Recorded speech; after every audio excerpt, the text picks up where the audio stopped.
noite. Oi, peraí, deixa eu botar aqui que eu entrei, porque a minha setinha ainda não chegou. Chegou. Ótimo. Estamos aqui com Estamos calor.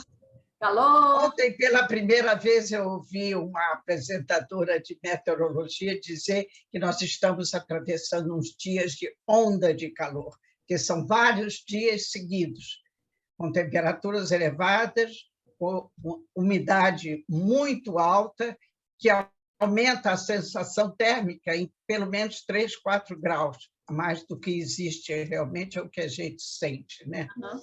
E que só na quarta-feira que vai começar a ter assim, uma queda muito discreta. Queda discreta é ótimo. É meio Muito grau, discreta. não meio grau, né? Não falam assim, uma baixa da temperatura, não. Não, é a queda discreta. Coisa muito discreta, vai diminuindo aos poucos. Tá bom, tá certo. E o problema aqui Ah, não, é como se diz, enquanto não terminar, não acabou. não acabou. Então, é o problema do acordo com o Irã. Enquanto Não não terminar, não acabou. E isso é Então, a nossa é um principal assunto chamada, né? que continua na manchete, porque, para você ver os nossos ouvintes entenderem a importância, 3 personalidades muito importantes de Israel foram e estão quase que conjuntamente nos Estados Unidos. Foi para lá primeiro o chefe, o presidente da Comissão de Segurança Nacional, foi o primeiro, depois foi o nosso ministro da Defesa, o Gantz, e agora, no início, agora essa semana ainda, vai o David Barnea, que é o chefe do Mossad. Quer dizer, por que 3 pessoas desse gabarito, quase que simultaneamente, conversando lá com os seus pares, né? Dependendo dos cargos, só sobre o Irã? É porque realmente tem alguma coisa assim muito importante. Tem Barnea, ou Nahum Barnea, mas ele não tem nada a ver com esse David Barnea, tem o mesmo nome de família, que é um nome fora do comum, mas é um nome hebraico que, com certeza, eles trocaram os nomes que eles tinham. Ele escreveu um artigo muito interessante no Yediot de ontem, que ele diz que esse problema de ter em Israel tantas divergências no mundo político, na sociedade, isso não quer dizer que é uma coisa que começou agora. Isso sempre foi assim, e há mais de 3.500 anos já era assim. E por que ele diz isso? Porque o Barnea, esse que é o presidente do Mossad, que a gente imagina que ele deve entender alguma coisa, né, nesse problema que nós estamos tendo com esse acordo com o Irã, ele tem um ponto de vista inteiramente contrário ao do governo e até do ministro da Defesa, que ele acha que, de forma nenhuma, Israel não pode deixar de pressionar os Estados Unidos para não assinarem este acordo de forma alguma, porque esse acordo vai dar uma liberdade total ao Irã de fazer o que ele quiser, ele vai ter uma diminuição das sanções, isso quer dizer que ele vai poder vender mais petróleo, vai poder vender gás,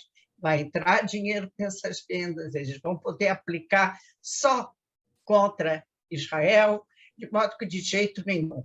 E tem a opinião dos outros 2 que estão agora nos Estados Unidos, que eles também estão pressionando os americanos, mas não para não assinar Eles são a favor que assinem, sim, mas o que eles querem é mudar certos itens do acordo, ou retirar alguns e colocar outros, de modo que possam, de uma forma efetiva, adiar por mais alguns anos, eles falam, inclusive, em 7, 8 anos, o tempo que o Irã vai chegar para conseguir ter uma bomba nuclear efetiva, eficiente. E isso realmente é um problema. E a forma, ele critica também a forma como atualmente o primeiro-ministro, que é o Lapid, vem à imprensa e falou também em várias reuniões onde ele explica, onde ele faz tidrur, quer dizer, ele explica o porquê das coisas, da forma assim meio agressiva de dizer que Israel não vai aceitar de forma alguma o fato de que o Irã tenha uma arma atômica, que tenha energia atômica para uso militar. É como eles, um nome enfeitado, para não dizer bomba. Então, ele acha que isso está errado, que o Lapid em que ele pode se basear para falar assim? Qual é o conhecimento que o povo não sabe se Israel militarmente está capacitado de fazer frente a alguma ação militar com o Irã.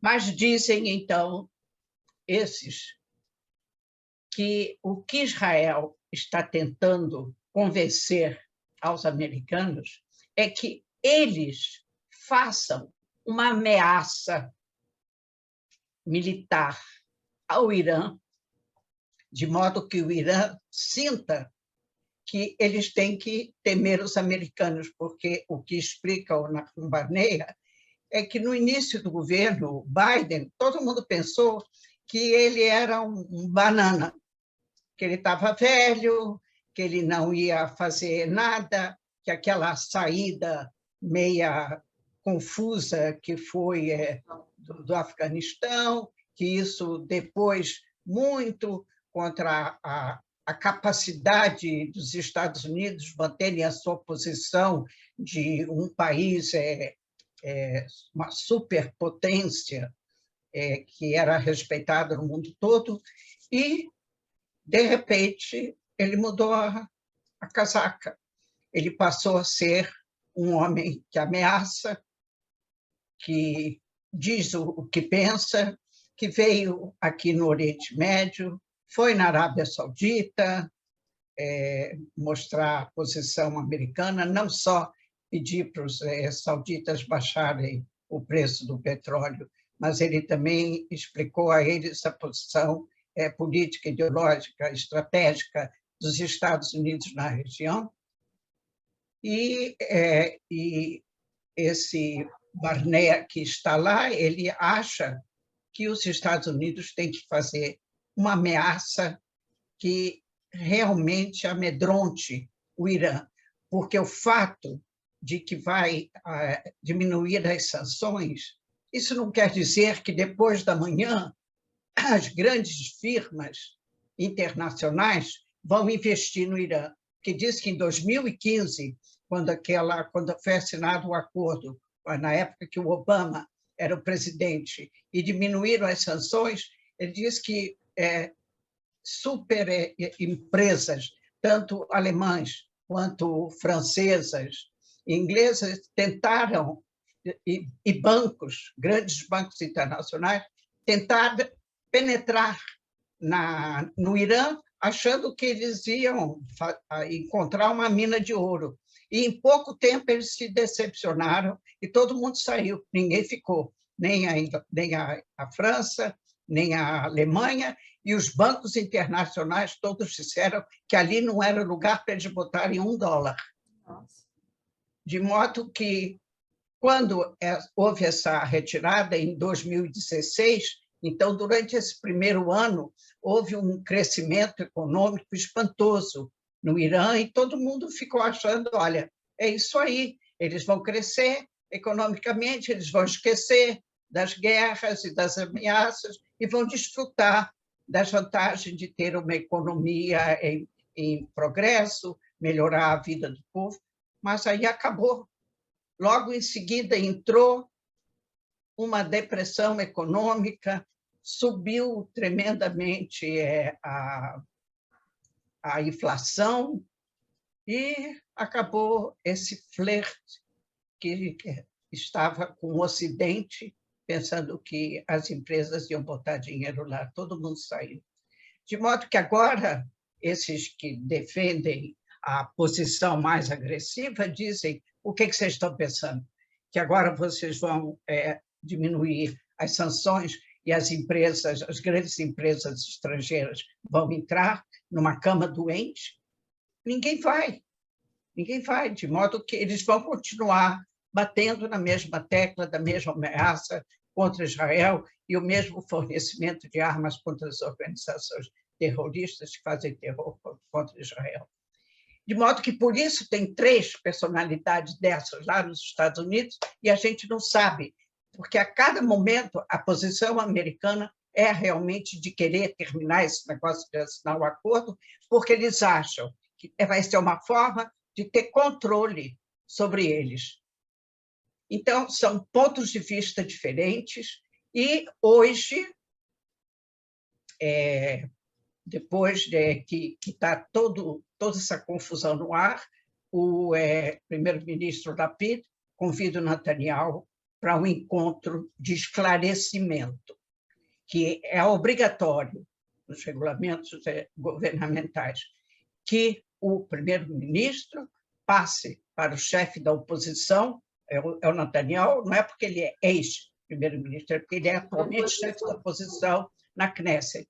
Ele tem que transmitir para ele os assuntos de muita importância no campo da segurança de Israel.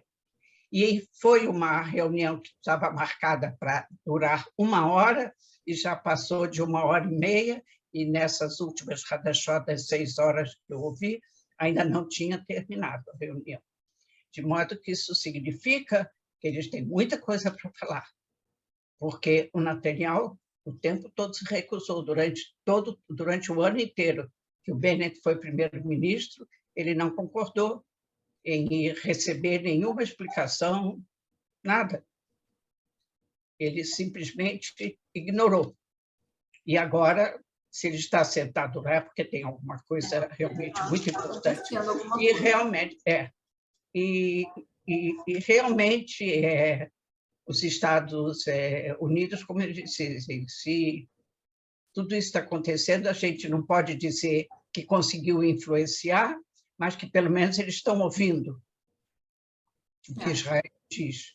Porque foi muito comentado, por exemplo, que depois de 2018, o tal o discurso famoso do Netanyahu no Congresso americano, que levou a uma situação assim mais ridícula para Israel, com o afastamento completo o esfriamento muito grande das relações entre Israel e os Estados Unidos, que sempre foram muito quentes.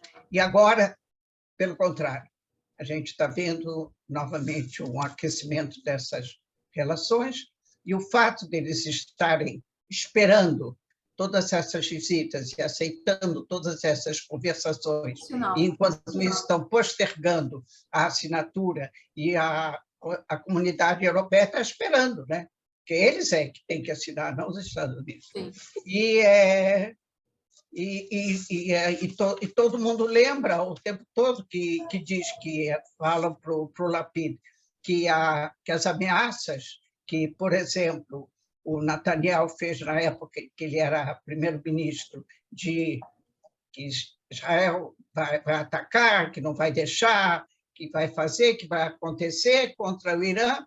Aí eles dizem aqui o seguinte para o Lapid: não ameace tanto, porque, de repente, você pode ser surpreendido por uma guerra, de modo que mantenha uma situação neutra, enquanto você não sabe exatamente em que terra você está pisando. Certo. De modo que está uma coisa assim em suspense e é realmente muito, muito importante para a segurança de Israel, realmente. De modo que é isso aí.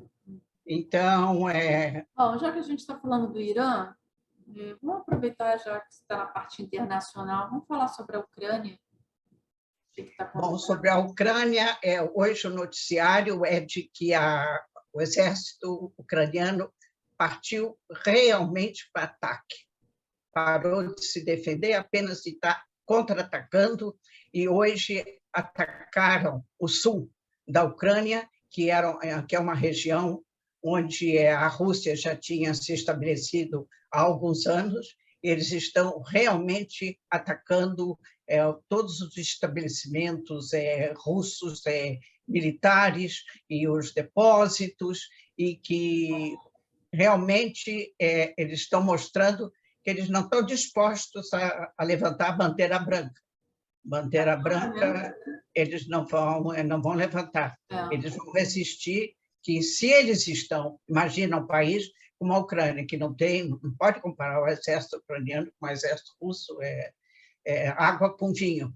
E eles estão suportando 6 meses uma guerra, porque o soldado ucraniano, a população ucraniana está sendo muito sacrificada, continua acreditando que eles têm direito à independência e que eles não vão permitir que o Putin faça da Ucrânia outra vez o quintal dele.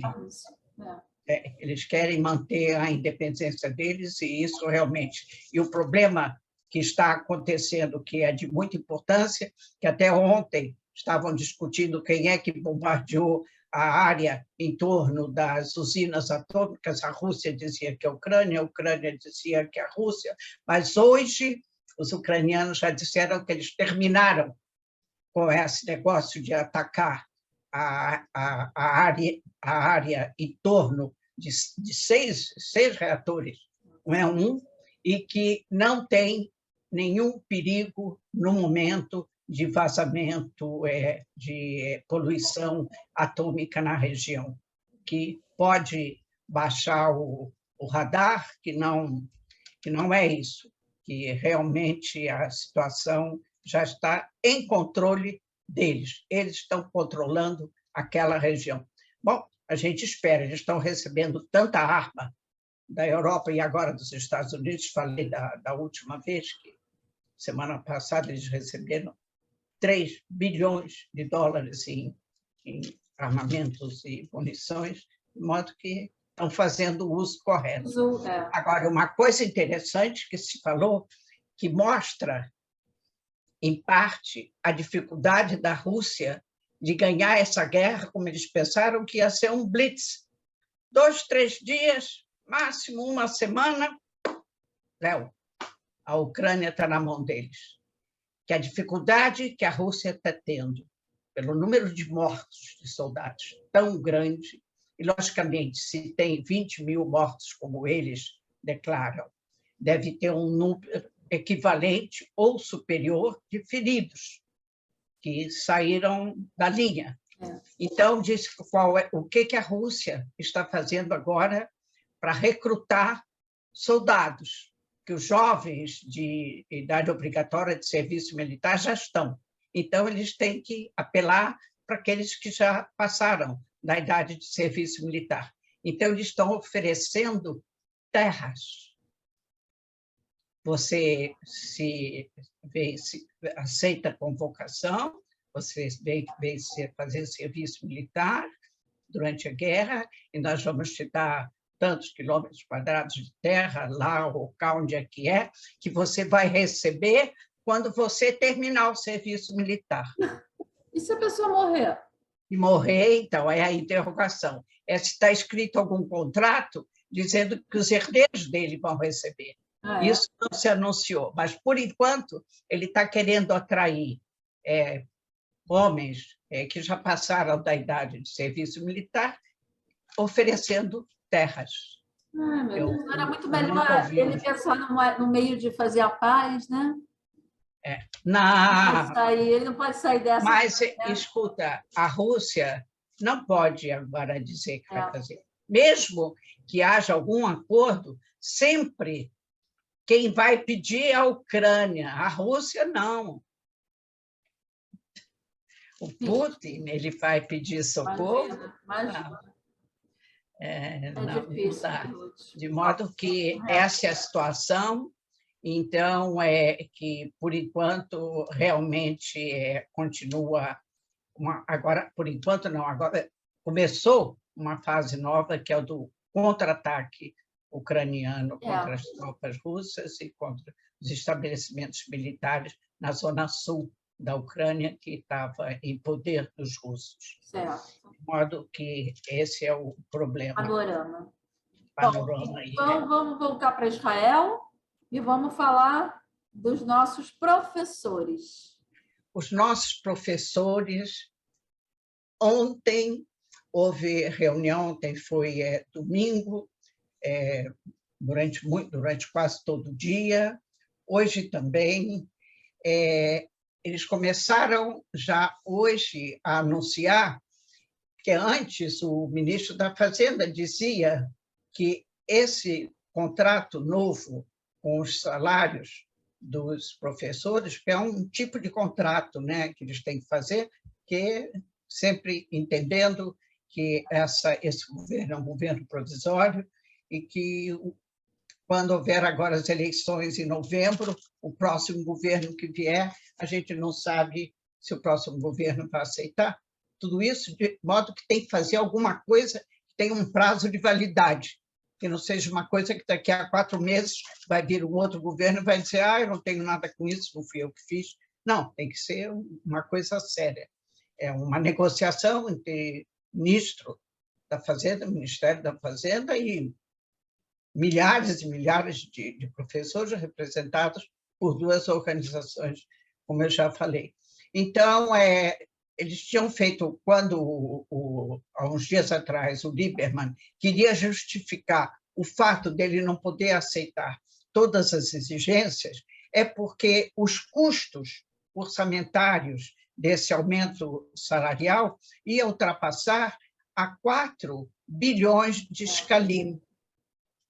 Então, era uma coisa assim, astronômica. E não havia uma contraproposta do lado dos professores com relação a essa justificativa do ministro da Fazenda. E ontem, no fim de um dia inteiro de discussões, o Lieberman foi entrevistado num desses programas de atualidade que tem no Canal 12. Então, lá ele disse que agora a distância entre as exigências dos professores e as possibilidades do Ministério da Fazenda ficaram bastante reduzidas e estão em torno de 800 milhões de shekel. Então, 800 milhões já não é 4 bilhões, de modo que é uma distância realmente bastante... Isso, o que eles estão querendo dizer com isso? Que cada um tem que ceder. Eles estão cedendo um pouco, mas os professores, principalmente essa Yafa Ben David, que ela não pode aparecer, ela é que nem o Netanyahu, igualzinho. Ela não pode, ou que nem o Putin, ela não pode aparecer como perdedora. Não que ela vai perder, mas simplesmente que ela cedeu em alguma coisa que são lógicas, racionais. E, logicamente, que o ministro da Fazenda não vai dizer que a presidente do Sindicato dos Professores venceu ele nessa batalha. É uma verdadeira batalha. Então, é a luta de egos, né? E isso, no campo público é uma coisa que, infelizmente, Lamentável, atrapalha tudo, né? Atrapalha tudo. atrapalha tudo. O ego é grande demais. Mas isso dá uma esperança, porque hoje é segunda-feira e o dia 1º de Quinta-feira, né? setembro é agora na quinta-feira. De modo que não tem muito tempo, e tem muita gente. 2 dias. E agora abriu um novo campo, que são os conselheiros educacionais, que não são professores, e eles dizem que eles não estão representados em nenhuma dessas negociações, mas que eles também têm pretensões salariais. Isso começou ontem, de repente eles acordaram. Então, agora, eu te digo o que eu me lembro assim, de anos anteriores, nunca houve assim, uma coisa tão séria quanto dessa vez. Dessa vez foi muito, muito difícil, realmente, porque tem muita coisa difícil acontecendo simultaneamente. É difícil um país tão pequeno, com tantos problemas grandes, ao mesmo tempo, né? Então, eu sempre me lembro que, quando chegava no dia 31, à meia-noite, eles chegavam a algum acordo, então, às 6 da manhã... Você falou isso, Pois é. Eu tinha que ouvir Isso é que eu me lembro dos anos anteriores. Eu faço votos que vai ser assim, que eles continuem brigando até a meia-noite do dia 31, e aí já é dia 1º, e eles cheguem a um acordo de manhã e as crianças possam voltar para as aulas. Com relação aos estagiários, os médicos. Hoje eu ouvi o diretor do Hospital Assuta de Asdod, que ele disse que, desde o dia 25, 50 estagiários do hospital dele pararam de trabalhar. Então, ele disse que, se não houver uma solução para isso, ele vai ter que fechar o pronto-socorro. Meu Deus! Oh, meu Deus! É um hospital que atende uma região muito grande entre Tel Aviv e Beersheba, é o hospital regional. Se eles fecham o pronto-socorro, é um problema seríssimo. Muito sério. E tem críticas de todo lado. Ontem, o Menael, o diretor de uma das enfermarias, das grandes enfermarias hospitalares de clínica médica, disse que esses estagiários são muito mefunaquim, muito mimados. E ele e os colegas dele, da mesma época, fizeram plantões nessa mesma intensidade horária, e ninguém fez greve, e ninguém se demitiu, e todo mundo sabia que isso é uma época da vida difícil, mas que passa, depois você termina um dia, você termina o estágio, e aí você fica livre dessa carga horária. Então, ele foi assim muito negativo com relação a essa atitude, e, por enquanto, eles continuam empenhados na mesma, que daqui mais alguns dias, outros 200 vão apresentar a demissão, e se a gente não... É o mesmo saco furado que é o Ministério da Fazenda, que o Ministério da Saúde não tem orçamento para isso. Ministério da Educação, não da Fazenda. Não, estou falando dos médicos. Eu sei, você falou que é o mesmo saco sem fundo. O mesmo saco do Ministério da Fazenda, que tem que pagar, porque o orçamento que sai para o salário dos professores não sai do orçamento do Ministério da Educação. Eu expliquei da outra vez, o Ministério da Educação paga para outras coisas. Eu sei, eu só estou falando porque da outra vez você também falou. Você está comparando o Ministério da Saúde com o Ministério da Educação, não com o Ministério da Educação. Eu agora não estou comparando isso. Eu estou comparando o orçamento que sai. O Ministério da Saúde não tem orçamento para pagar isso. Igual o Ministério da Educação. Não tem. O Ministério da Saúde, com relação aos médicos, tem que ser o Ministério da Fazenda, tem que votar um orçamento extra para pagar. E sempre cai sempre cai, digo, no mesmo saco furado. O dinheiro tem que sair do Ministério da Fazenda. Não importa se é para a educação, se é para a saúde, mas o dinheiro sai do mesmo saco. E esse saco é um saco furado. Um saco furado, porque a segurança, que é o maior orçamento que tem o país, agora diz que a educação já ultrapassou o Ministério da Defesa, Segurança. E por aí vai, todos os ministérios. Agora, a gente não escuta falar dos outros ministérios, transporte, e energia, e todos os ministérios que tem no governo, a não ser os problemas do Ministério da Educação e do Ministério da Saúde, que são dois que dependem completamente do Ministério da Fazenda. Por quê? Porque eles não têm entradas. São dois ministérios que não têm entradas, só têm saídas.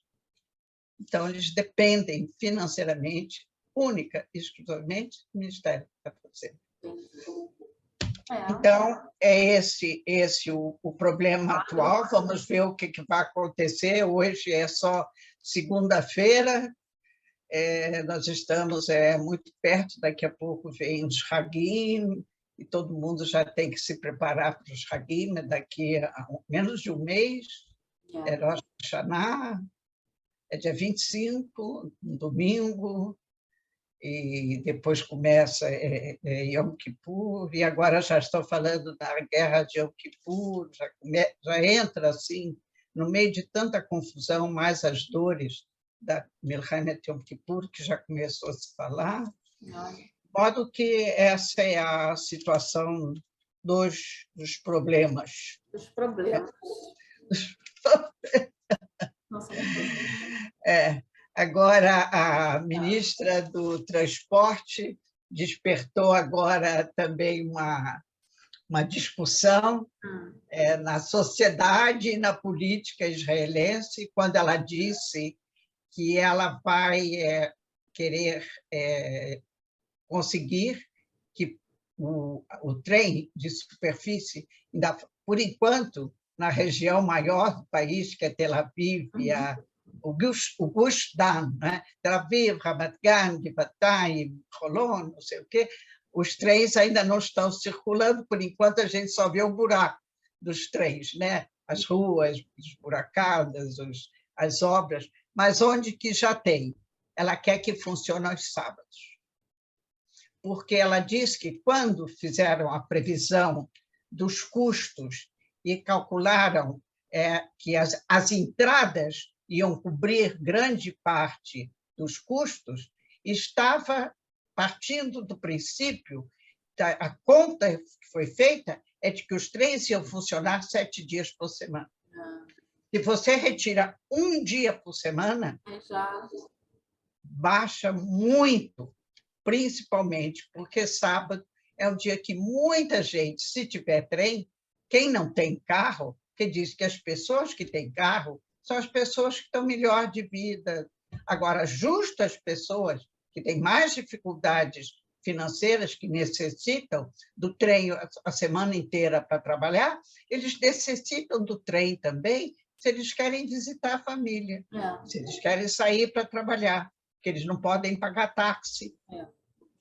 De modo que aí ela veio com essa intenção de que vai trazer a discussão na Knesset, primeiro na comissão, e depois preparar uma lei, e para votar isso de que os trens de superfície, quando todas as linhas estiverem funcionando, para funcionar aos sábados. Aí, evidentemente, que os partidos religiosos explodiram.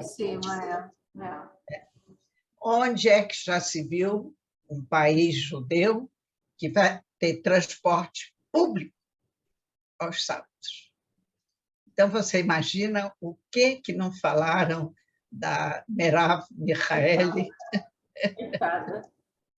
e da Mifleget Avodah, e aí eles começaram... Porque é um país, tá bom, um país judaico, né? Um país tem judeus, Só que dentro do povo judeu, você tem pessoas que são religiosos e não religiosos. Então, você não deixa de ser judeu e o Estado não deixa de ser judeu porque vai funcionar aqui ou ali.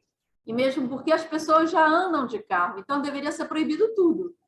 Então, Deveria o ser proibido Shabat já andar de carro. não Pronto. é um país religioso. Existe aqui uma teocracia. É. E acontece que grande parte da população, muito maior do que a população religiosa, Nossa, é a população não religiosa. exatamente. Entre eles, aqueles que são Messoratim, quer dizer, aqueles que respeitam os feriados, quer dizer, respeitam, quer dizer, comemoram, porque eles viajam. Eles Também. viajam em Rosh Hashanah. Só o único dia do ano que todo mundo, Yom Kippur. mais de 99%, respeita o Yom Kippur. É. Fora disso, todos os Hagim, todos os Shabbatot, todo mundo que tem carro viaja, e tem cidades que têm transporte, como Haifa, por exemplo, que o transporte público funciona. Aqui em Iraná Então, tem um ônibus que circula, um ônibus. É longe, mas tem. Em Tel Aviv também tem. Né? Tel Aviv tem ônibus que funciona. Pois é, de modo que... Mas aí o que dizem? Que ela está fazendo campanha eleitoral. Que como a Vodá está nas pesquisas só com 5, 6 cadeiras... Aí ela vai então ganhar voto. Vai ganhar voto, né? Então, isso é uma parte dos que criticam. Outra parte que critica que diz que ela está realmente ultrapassando os limites do bom gosto e querer trazer um hábito que é contrário aos princípios religiosos do judaísmo, que é o respeito ao Shabat. Então, é a tal história. Nós temos que sempre ter uma razão para discutir, para estar em desacordo, né? Então, quando não tem, você procura. É verdade, é verdade. Não tem, procura, porque sempre acha. Sempre achar alguma coisa para colocar ali na discussão de é ou não é? É ou não é? É ou não é? É ou não é? Como é que tinha uma marchinha do carnaval? É ou não é? Piada de salão? Isso aí. É ou não é? Piada de salão. Agora, também, com relação a... Você vê, outra discussão. No Derech Namir, que é aquela via da entrada de Tel Aviv, né? Que tem 2 pistas, no meio tem uma ala de jardins, e dos lados um lado é residencial e o outro lado é mais estrada, e tem uma pista de bicicleta na calçada, do lado esquerdo de quem vem entrando de Tel Aviv, do norte para o sul. Então, do lado esquerdo, tem uma calçada bem larga e tem uma pista de bicicleta. Então, a prefeitura de Tel Aviv queria ampliar, porque agora, com essa quantidade de bicicletas elétricas, e que eles andam nas calçadas, e é um problema, e tem havido uma quantidade... Não é bicicleta, é patinete. Patinetes, horrível. É tudo que você possa imaginar. E é uma quantidade enorme de acidentes, muito grande. De pedestres que são atingidos, ou vice-versa, está entendendo? Então, ele queria ampliar a prefeitura de Tel Aviv estava querendo ampliar essa pista, que é para diminuir o tráfego esses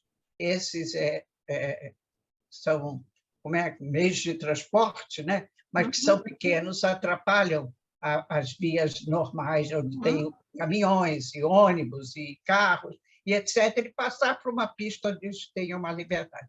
Mas, para fazer essa ampliação, é necessário tirar 386 árvores, e toda essa área lá é plantada. Aí, todas essas organizações em benefício do verde, e dos jardins e parques, e Querecaebe, e todo mundo que é a favor disso, não se pode. bem que existe uma solução, você não precisa cortar as árvores, você pode desenterrar e replantá-las. Agora, eu não sei, eu não entendo, e não estava escrito isso, se essas árvores são grandes demais, porque são árvores muito antigas, se são grandes demais para você fazer esse tipo. Imagina, as raízes, não tem como, Ruth. Exato. Muito difícil. Então, Não, mas por enquanto Aí, você não sabe se pode tirar as árvores, se tem que cortar, por enquanto tem mais uma discussão. eu sou contra, Ruth. Ah, Eu sou contra. A árvore não. A árvore não pode tirar para passar patinete, pelo amor de Deus, não. pois é, olha só, aí já teve na televisão, já tem manifestação, Eu todo sou mundo contra. quer do Eu sou verde. contra. Sou muito contra. Aí Eu sou pronto. contra. Então, tem mais uma discussão. Estava faltando discussão, então tem mais um problema para você discordar, está entendendo? Então, diz que isso é a característica judaica, não é? De alguma coisa tremenda. Agora, a gente pode falar, teve, por exemplo, ontem, foi realizado aqui em Israel, como parte das preliminares do Campeonato Mundial de Basquete, jogou Israel contra a Suécia, que Israel chegou nas preliminares e ontem Israel ganhou da Suécia, mas, ao mesmo tempo que Israel, os torcedores desse esporte ficaram felizes, mas aí lembraram que o jogo anterior, que foi contra a Finlândia, Israel perdeu. De modo que, no cômputo geral, tem que ver agora se Israel vai ter pontos suficientes para ultrapassar e conseguir entrar nas semifinais. Por enquanto, ponto de interrogação, mas foi realizado ontem, milhares de espectadores, foi transmitido pelo rádio, tem a estação de televisão, aliás, tem duas estações de esporte da televisão israelense, e tem o Eurosport, que é também uma estação europeia, que é transmitida aqui em Israel. Então, teve isso. E uma coisa muito interessante para contar, que na quinta-feira passada, aquela Kirer, que eu disse que ela foi Noa Kirer, que ela foi escolhida para representar Israel na Eurovision, ela fez na quinta-feira um show no Parque Ayarkon, que é o maior lugar de shows que tem em Israel, que tem lugar para até 50.000 pessoas. Logicamente, não todo mundo sentado, a maioria de pé, e tem uma parte na frente que é vendida, são cadeiras, e, logicamente, a preço de ouro. Mas diz que ela bateu 2 recordes. O primeiro, de que, pela primeira vez, um artista tão jovem como ela tem 21 anos, se apresentou no Parque Ayarkon. Sempre quem se apresenta lá são artistas que já ganharam fama em Cesareia, por exemplo, que tem 3.000 ou 4.000 lugares, mas não lá, que tinha 30.000 pessoas.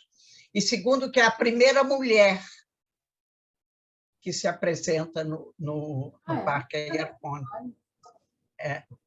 A gente não sabe dessas coisas e, de repente, acontece e sempre vem uma notícia no jornal te esclarecendo essas coisas, né? Que ela bateu 2 recordes, a primeira mulher e a cantora mais jovem, cantora ou cantor, o artista mais jovem que se apresentou no Parque Ayarkon, que ela tem apenas 21 anos e começando a carreira.